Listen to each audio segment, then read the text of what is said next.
हमने भी इश्क किया था, हम भी रातों को जागे थे। था कोई जिनके पीछे हम नंगे पाँव भागे थे। दोस्तों, स्वागत है आप सभी का आपके अपने यूट्यूब चैनल स्टडी नंबर 1 में। दोस्तों, बहुत बहुत स्वागत है आप सभी का स्टडी नंबर 1 के यूट्यूब चैनल में।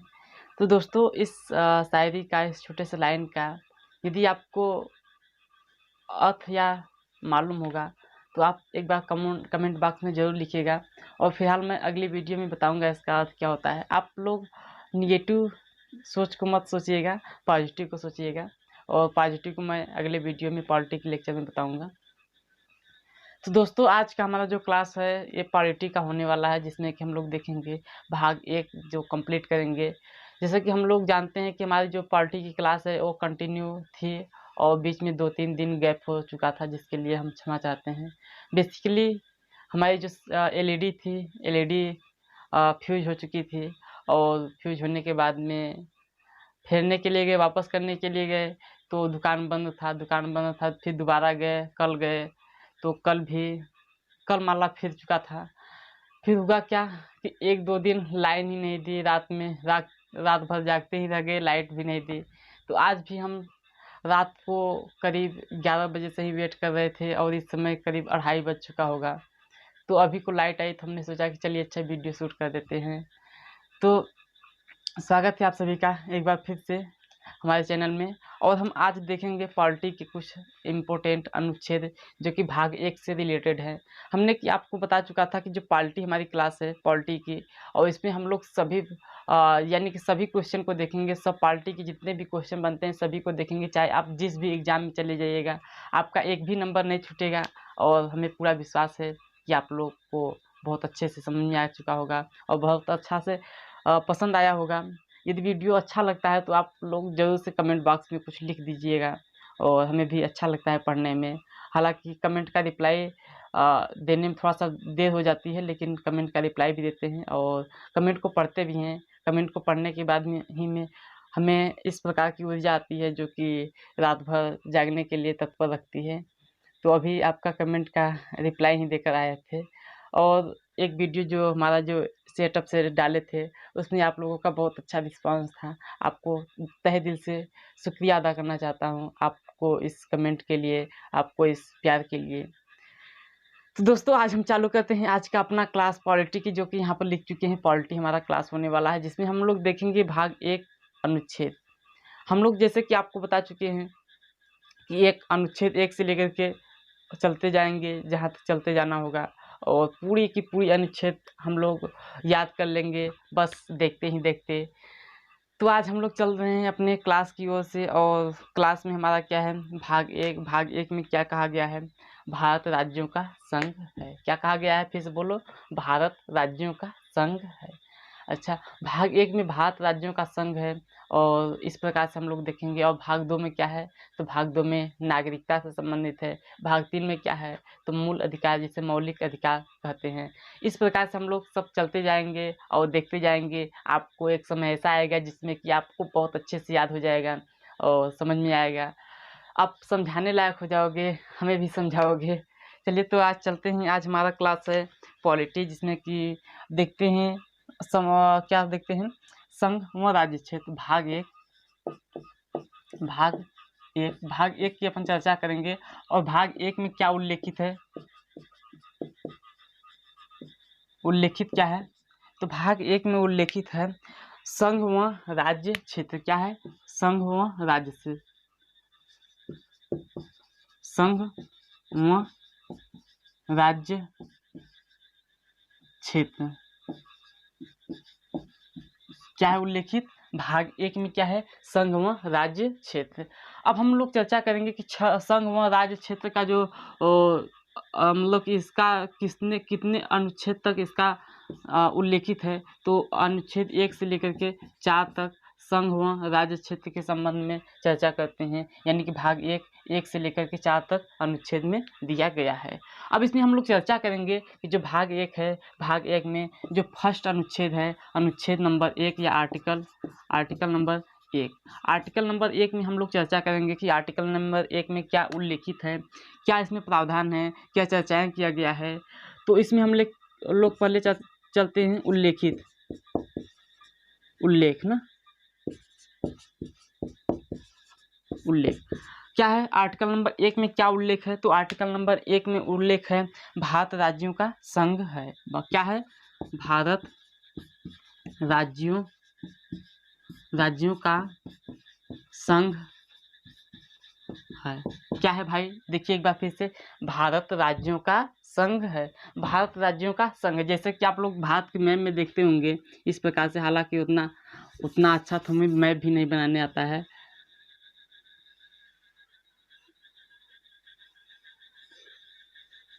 एक प्रकार से हम बना दे रहे हैं, लेकिन बनाने का इच्छा नहीं कर रहा है इतना घटिया मैप। आज ही ऐसा गड़बड़ा रहा है, पता नहीं क्यों। इस प्रकार से हमारा जो भारत का मैप होता है, इसमें ऊपर जम्मू कश्मीर होता है, यहाँ उत्तर प्रदेश होता है, हिमाचल प्रदेश, अरुणाचल प्रदेश, ये सब जो होता है छोटे छोटे राज्य ऐसे ऐसे होते हैं नहीं। और यहाँ सातों राज्य होते हैं, 7 प्रकार के, जो कि 7 बहन के नाम से जाने जाते हैं। यहाँ पे जो राज्य होते हैं, गुजरात हो गया, इस प्रकार से।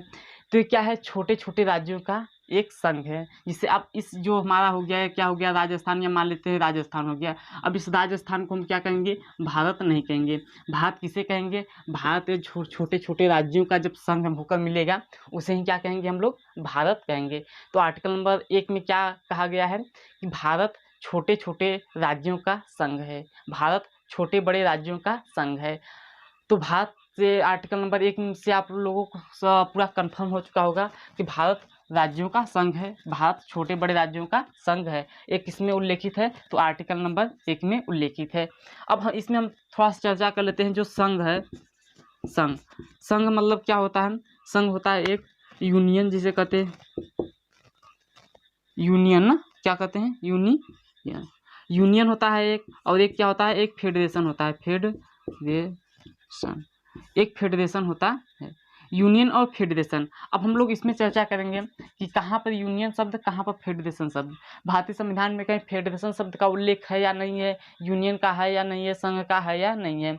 तो यहाँ से आपको एक बहुत अच्छे से क्वेश्चन आता है, कभी कभी एग्जाम में देखने को मिल जाता है, कि जो कभी ऑप्शन में दिया जाता है इस प्रकार से कि भारतीय संविधान में किस शब्द का प्रयोग नहीं किया गया है। आपको ऑप्शन दिया रहेगा, ऑप्शन नंबर 1 संघ, option number 2 union, option number 3 federation, option number 4 इनमें से कोई नहीं। तो आपको टिक करना होता है ऑप्शन नंबर 3 जो कि फेडरेशन से है। भारतीय संविधान में फेडरेशन शब्द का प्रयोग नहीं किया गया है। किसका किया गया है, यूनियन का किया गया है, और किसका किया गया है, संघ का प्रयोग किया गया है। लेकिन यदि बात करें फेडरेशन शब्द की, तो फेडरेशन शब्द का प्रयोग नहीं किया गया है।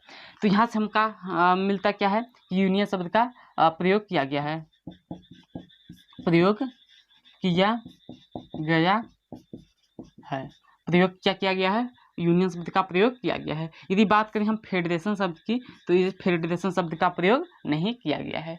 हमारी बात आती है आर्टिकल नंबर 1 पर, तो आर्टिकल नंबर 1 हमारी यहीं से कंप्लीट हो जाती है। अब हम लोग चर्चा करते हैं थोड़ी सी आर्टिकल नंबर 2 की। आर्टिकल नंबर 2 क्या है। अब यदि आपसे कोई पूछेगा कि आर्टिकल नंबर 1 में क्या लिखा गया है, आर्टिकल नंबर 1 में क्या है, तो आप बताइएगा कि आर्टिकल नंबर 1 में भारत राज्यों का संघ है, भारत छोटे बड़े राज्यों का संघ है। इस प्रकार से आर्टिकल नंबर 1 हमारा क्या होता है, कंप्लीट होता है। अब चलते हैं हम आर्टिकल नंबर 2, अनुच्छेद नंबर 2, आर्टिकल नंबर 2 जिसे अनुच्छेद नंबर 2 के नाम से जाना जाता है। अब आर्टिकल नंबर 2 में क्या कहा गया है, आर्टिकल नंबर 2 में थोड़ा सा चर्चा कर लेते हैं। तो आर्टिकल नंबर 2 में क्या कहा गया है कि संसद किसी भी नए क्षेत्र को भारत में सामान्य बहुमत से शामिल कर सकती है। क्या कर सकती है, संसद किसी भी भारत में किसी भी नए क्षेत्र को, किसी भी नए क्षेत्र को सामान्य बहुमत से भारत में शामिल कर सकती है। संसद किसी भी नए क्षेत्र को सामान्य बहुमत से भारत में शामिल कर सकती है। इसमें क्या है, आर्टिकल नंबर 2 में क्या है कि संसद किसी भी नए क्षेत्र को सामान्य बहुमत से भारत में शामिल कर सकती है। अब इसमें इसका मतलब क्या होता है कि संसद किसी भी नए क्षेत्र को सामान्य बहुमत से भारत में शामिल कर सकती है। अब देखिए, सामान्य बहुमत से भारत में किसी भी नए क्षेत्र को, किसी भी नए राज्य को अपने भारत में शामिल कर सकती है। इसका आप कहोगे कि इसका जीता जागता उदाहरण दीजिए, तो इसका जीता जागता उदाहरण है, एक तो गोवा है और दूसरा क्या है, जम्मू कश्मीर है। कौन कौन से, फिर से बोलो, एक तो गोवा है और दूसरा क्या है, जम्मू कश्मीर। गोवा और जम्मू कश्मीर ऐसे जीते जागते उदाहरण हैं जो कि आर्टिकल नंबर 2 से एकदम डायरेक्टली रिलेटेड हैं। अब कहोगे कि भाई साहब इसमें कुछ अपवाद हैं। हाँ, अपवाद हैं। क्या अपवाद हैं? जो सिक्किम है, जो छोटा सा अंगूठा जैसा राज्य होता है, सातों बहन में एक इकलौता राज्य जो कि सिक्किम है। सिक्किम ऐसा कहा जाता है, मतलब सिक्किम में यह नियम है कि सिक्किम को 35वां संविधान संशोधन करके सह राज्य का दर्जा दिया गया था। कौन सा? 35वां संविधान संशोधन करके सह राज्य का। सह राज्य मतलब कि साथ साथ सहपाठी, जैसे नहीं कहते हैं सहपाठी, दोनों लोग का सहपाठी, जैसे आपका भी सहपाठी कोई होगा, हमारा भी सहपाठी कोई था, इसमें तो नहीं है। तो जो सहपाठी होते हैं, या कह सकते हैं सहराज्य, तो वहाँ सहराज्य का दर्जा किसे दिया गया था? सिक्किम को दिया गया था। अब सिक्किम को सहराज्य का दर्जा दे दिया गया था, लेकिन हुआ क्या, अब 35वां संविधान संशोधन करके उसे सहराज्य का दर्जा दिया गया था। अब 36वां संविधान संशोधन किया गया और उसको पूर्ण स्वराज्य का दर्जा दे दिया गया। तो अब कहोगे कि भाई साहब जो सिक्किम है, सिक्किम क्या है कि सिक्किम का संबंध अनुच्छेद दूसरे से रिलेटेड नहीं है। क्वेश्चन भी यहाँ से पूछा जाता है, जैसे कि दिल्ली पुलिस में भी पूछा जाता है, और बीपीएससी में, यूपीएससी में, चाहे जिससे क्वेश्चन में जाइएगा तो पूछा जाता है कि जो सिक्किम है, या फिर कह सकते हैं अनुच्छेद 2 के तहत किस राज्य को भारत में शामिल नहीं किया गया था, तो वह है सिक्किम। सिक्किम को अनुच्छेद 2 के तहत शामिल नहीं किया गया था। तो चल दोस्तों, यहाँ पर हमारा कंफर्म होता है कि जो संसद किसी भी नए क्षेत्र को सामान्य बहुमत से भारत में शामिल कर सकती है। अब यहाँ पर हम बात करते हैं जैसे तो आप लोगों को बहुत अच्छे से याद आता होगा, उदाहरण जिसे कहते हैं। जैसे आप बात करते होंगे तो जैसे बताते होंगे। तो जैसे में क्या होता है कि जैसे एक है गोवा है, और दूसरा क्या है, सिक्किम। दूसरा क्या है, सॉरी यार, सिक्किम कहाँ से आ गया है यार, सिक्किम का याद आ रहा है, जम्मू कश्मीर। अरे बाप रे बाप, चलिए लाइट भी कट गई इतनी रात को। तो चलिए, हमारी बात कहाँ पे थी कि जैसे में यदि हम बात करते हैं तो जैसे में क्या होती है, हमारा गोवा हो गई और जम्मू कश्मीर हो गई। गोवा और जम्मू कश्मीर एक क्या हो गए, हमारे आर्टिकल नंबर 2 के जीते जागते सबूत हैं, या जीते जागते उदाहरण हैं। अब बात करते हैं यदि सिक्किम की यदि बात करते हैं तो सिक्किम को बात करेंगे तो 35वां संविधान संशोधन करके इसे सह राज्य का दर्जा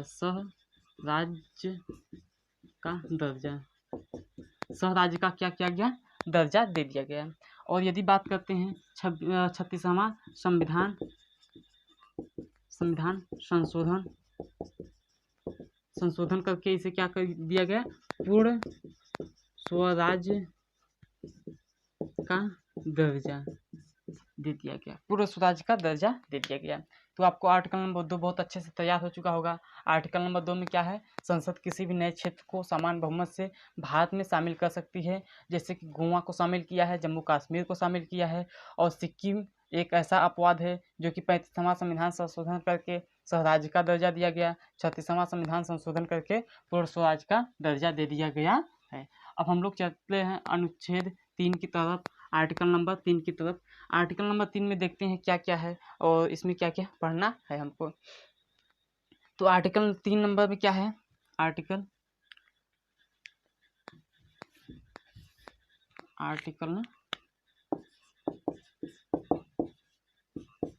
नंबर 3 है। तो आर्टिकल नंबर 3 में क्या है, संसद सामान्य बहुमत से भारत में स्थित किसी भी राज्य की सीमा रेखा और नाम में परिवर्तन कर सकती है। क्या कर सकती है कि संसद संसद सामान्य बहुमत से संसद सामान्य बहुमत से भारत में स्थित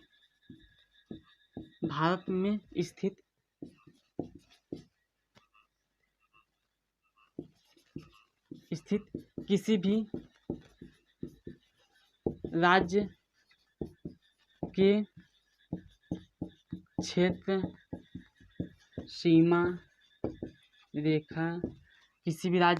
सीमा रेखा नाम में परिवर्तन कर सकती है। क्या है? संसद सामान्य बहुमत से भारत में स्थित किसी भी राज्य के सीमा रेखा और नाम में परिवर्तन कर सकती है। क्षेत्र में सीमा रेखा में नाम में परिवर्तन कर सकती है। अब हम लोग इसमें चर्चा करते हैं। सबसे पहले इसको पारित करने के लिए क्या क्या प्रावधान होते हैं और किसके पास विधेयक जाता है, उसको हम लोग चर्चा कर लेते हैं 2-4 शब्दों में। तो सबसे पहले यदि हम बात करते हैं कि किसी भी राज्य का नाम चेंज करना होता है, तो सबसे पहले क्या होता है कि सबसे पहले केंद्र सरकार एक विधेयक तैयार करेगी। क्या करेगी? केंद्र सरकार एक विधेयक तैयार करेगी। अब एक केंद्र सरकार पहली बात तो एक विधेयक तैयार करेगी। अब वह विधेयक कहाँ पे जाएगा? राष्ट्रपति के पास क्या करेगा? सलाहकार के लिए जाएगा। राष्ट्रपति के पास क्या करेगा? सलाहकार की अनुमति के लिए जाएगा। राष्ट्रपति के बाद में क्या जाएगा? कहाँ पे जाएगा? तो राष्ट्रपति के बाद में संसद तिथि डालकर क्या करेगी? संसद एक तिथि डालेगी। संसद क्या करेगी? तिथि डाल करके कहाँ पे डालेगी? विधानसभा के पास भेजेगी। कहाँ पे? विधानसभा के पास,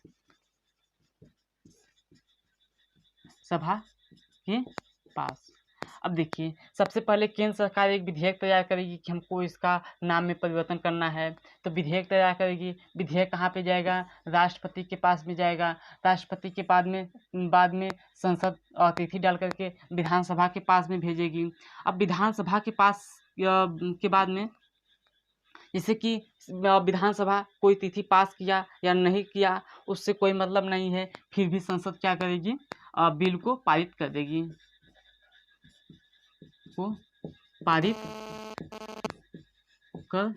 देगी।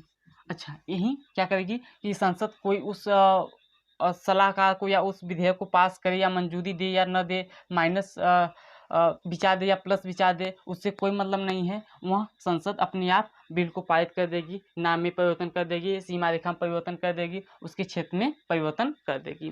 अब हम लोग बात करते हैं आर्टिकल नंबर 4 में। आर्टिकल नंबर 3 बहुत अच्छे समझ में आ चुका होगा कि संसद चाहे तो किसी भी राज्य का किसी भी क्षेत्र में परिवर्तन कर सकती है, किसी भी राज्य के नाम में परिवर्तन कर सकती है, किसी भी राज्य की लंबाई चौड़ाई सब कुछ में चेंजेस कर सकती है। किस आर्टिकल के तहत? आर्टिकल नंबर 2 के तहत। अब हम लोग चलते हैं आर्टिकल नंबर 4। अब आर्टिकल नंबर 4 में क्या कहा गया है? आर्टिकल नंबर जो 4 है, इसमें 4 में क्या कहा गया है? तो 4 में कहा गया है कि जो आर्टिकल नंबर 2 है और आर्टिकल नंबर 3 है।